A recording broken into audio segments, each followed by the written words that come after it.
নমস্কার। অনেক দিন বাদে আবার আপনাদের সামনে এসেছি।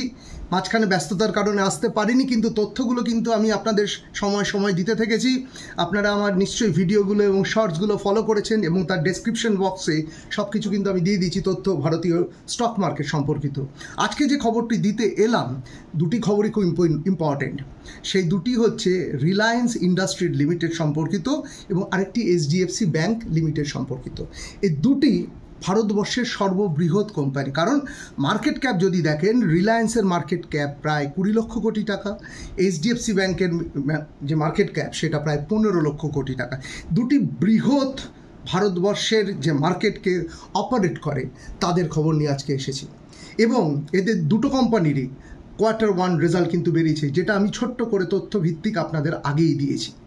রিলায়েন্সের যদি Q1 রেজাল্ট দেখেন, তাদের প্রায় নেট প্রফিট প্রায় 40% বেড়েছে এই কোয়ার্টারে, আগের কোয়ার্টারের তুলনায়।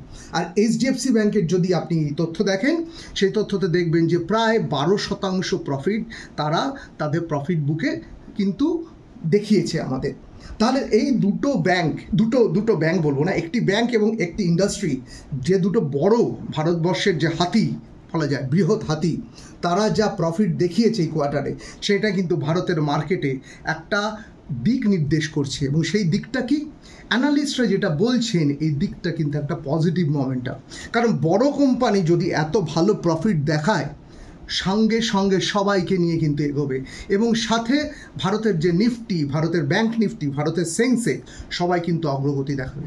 এই ইদানিংকালে ভারতবর্ষের যদি আপনি শেয়ার মার্কেটের যে নিফটি বা ব্যাংক নিফটি চার্ট লক্ষ্য করেন, বিশেষ করে আমি যদি নিফটি 50-র কথা বলি, দেখবেন 24,900 থেকে 25,400-500 এর মধ্যেই ঘোরাঘুরি করছে। এই দুটি নিউজ কিন্তু একটা পজিটিভ মোমেন্টাম আনতে পারে ভারতবর্ষের এই ইকুইটি মার্কেটে।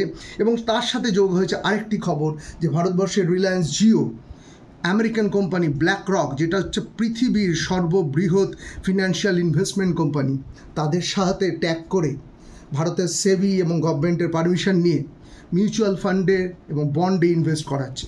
এই বন্ড সম্পর্কিত বিভিন্ন নিউজ আমি পরে আসব, কিন্তু এটাই একটি বড় খবর।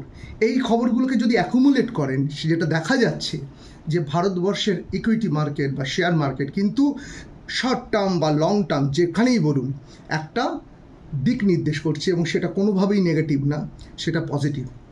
এবং অ্যানালিস্টরা কী বলছেন, বিশেষজ্ঞরা কী বলছেন, আমি অ্যানালিস্ট নই বা সেবি রেজিস্টার্ডভুক্ত কোনো পরামর্শদাতা নই, কিন্তু যারা অ্যানালিস্ট, যারা এই সম্পর্কে আরও বেশি তথ্য সংগ্রহ করে থাকেন, আরও বেশি অ্যানালাইজ করতে পারেন, বিশেষজ্ঞ, তারা কি বলছেন, শর্ট টার্মে 25,500 নিফটি 50-র এই 25,500 এই ব্যারিয়ারটাকে বা রেজিস্ট্যান্সটাকে যদি ক্রস করতে পারে, একটা কিন্তু ঊর্ধ্বমুখী এবং খুব তাড়াতাড়ি ঊর্ধ্বমুখী একটা নির্দেশ যাবে ভারতের মার্কেটে, এবং প্রফিট কিন্তু দেখাবে।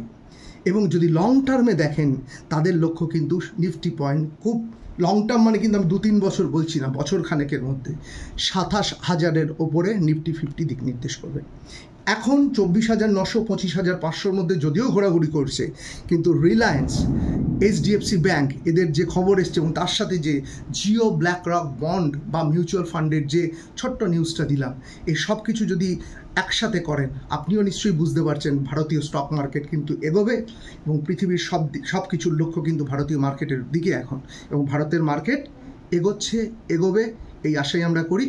ভালো লাগলে সাবস্ক্রাইব করবেন, লাইক দেবেন, কমেন্ট করবেন, কিছু ভুল বললে শুধরে দেবেন। ধন্যবাদ, নমস্কার।